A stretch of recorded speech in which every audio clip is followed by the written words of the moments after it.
ഇവിടെ കൊടുത്തു പോകുന്ന പൈസയ്ക്ക് തതുല്യമായ യാതൊരു സർവീസും ഈ റോഡിൽ നിന്ന് ലഭിക്കുന്നില്ല.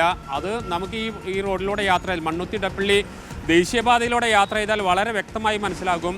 4 വലിയ കടമ്പകൾ കടന്നു വേണം നമുക്ക് എറണാകുളം ഭാഗത്തേക്കും അവിടെ തിരിച്ചു വരാനായിട്ട് പറ്റും. അത്രയേറെ ഗതാഗത കുരുക്കാണ്. റോഡുകളെല്ലാം തകർന്നു കിടക്കുകയാണ്. നിരന്തരമായ ആവശ്യമായിരുന്നു. ഇതിനിടയിലാണ് ഹൈക്കോടതിയിൽ പെറ്റീഷനുമായി എത്തുന്നത്. ഷാജി കോടങ്കണ്ടത്ത് പെറ്റീഷനുമായി എത്തുന്നത്. 2 ആവശ്യങ്ങളാണ് പ്രധാനമായി ഉന്നയിച്ചത്. ഒന്ന്, അധികം ഇതിന് 730 കോടി രൂപയാണ് ഈ ദേശീയപാത നിർമ്മാണത്തിനായിട്ട് ചിലവഴിച്ചത്.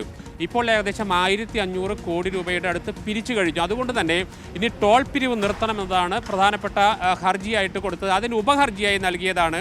പിന്നീട് അടിപ്പാത നിർമ്മാണം നടക്കുമ്പോൾ ഈ വഴി മുഴുവൻ ബ്ലോക്കാണ്, മുഴുവൻ റോഡ് തകർന്നുകൊണ്ടിരിക്കുന്നു. അതുകൊണ്ട് തന്നെ ടോൾ പിരിക്കുന്നത് നിയമപരമായി സാധുതയില്ല എന്ന് ചൂണ്ടിക്കാട്ടി ഉപഹർജി നൽകി. ആ ഉപഹർജിയിലാണ് ഇന്ന് വിധി പറയുക. അതിൽ പ്രധാനമായും താൽക്കാലികമായി അടിപ്പാത നിർമ്മാണം പൂർത്തിയാകുന്നതുവരെ ഈ ടോൾ പിരിവ് നിർത്തിവെക്കണമെന്നതാണ് ആവശ്യം. അത് സംബന്ധിച്ച് കോടതി വലിയ വിമർശനങ്ങളൊക്കെ വാക്കാൽ നടത്തിയിട്ടുണ്ട്. പക്ഷേ അത് രേഖയിൽ വരുമോ എന്നതാണ് ഏവരും പ്രതീക്ഷയോടുകൂടി ഉറ്റുനോക്കുന്നത്.